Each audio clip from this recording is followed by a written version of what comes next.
present rate, we won't pull even for another 40 years.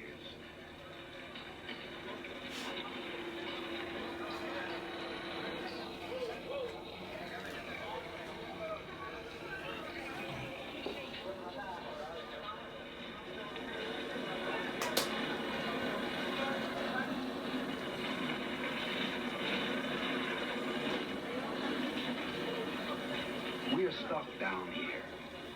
How many of us make it up there?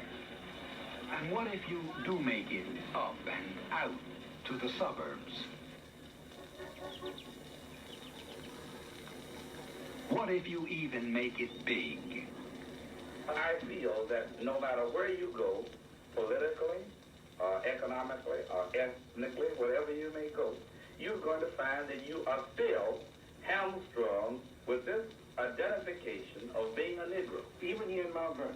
Even anywhere. Even in Canada. Even in still a Negro.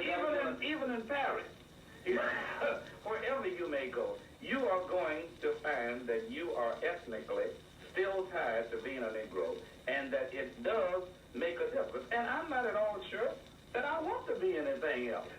Some years ago, I was in Omaha, Nebraska, and I had to speak to a group of young Jewish persons connected with a synagogue in Omaha. And the rabbi said, "You must remember, we are 5 o'clock Jews." In other words, these persons are just another American citizen woven into the fabric of the community. But at 5 o'clock, we become Jews. The only difference here, of course, is that a Negro is a 24-hour Negro. I think this. Last night, I had a very interesting experience.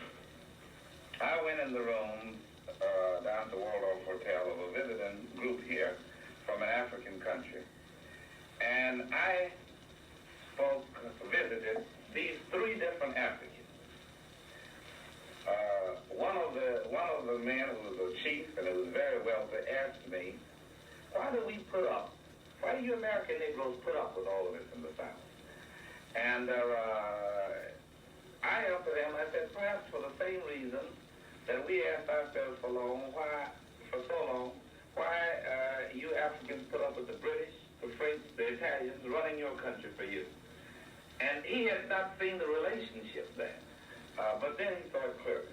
And I indicated to him that I felt that this was a century in which we would find a resurgence of the black man and of the darker people, because the history of the world shows that every civilization has at one time been the kingpin. I mean, the Portuguese at one time ran the world, the Spanish at one time ran it, the Italians, the British, the French, all of them have had their day. And Africa had its day way early, much earlier. So I think we're coming back a full cycle. And I think the influence of Africa and of the American Negro in the United States upon its conscience is going to be felt with its full impact within the next 20 years. I think the time has come when the white man time is running out on him. Just like the tide. He's got to go. His time is here. And there's no 2 ways about it. Well, if his own mathematics is correct, the cycle of time will absorb him, just like it did the Egyptian Empire, the Roman Empire, the German Empire, the Spanish Empire. Now,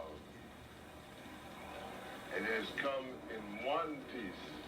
And I think that if we do have this resurgence, that it will be incumbent upon us to use it more wisely out of the depth of our experiences with segregation and with discrimination, so that the human race can be brought together irrespective of color.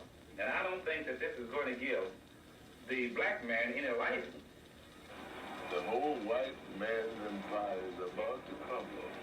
I hope that he can cope with it as well as we did when we had to cope with his taking over.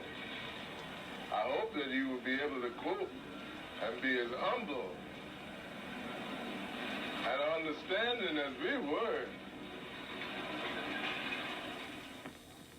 We'll return to Walk in My Shoes after this message from Bell and Howell.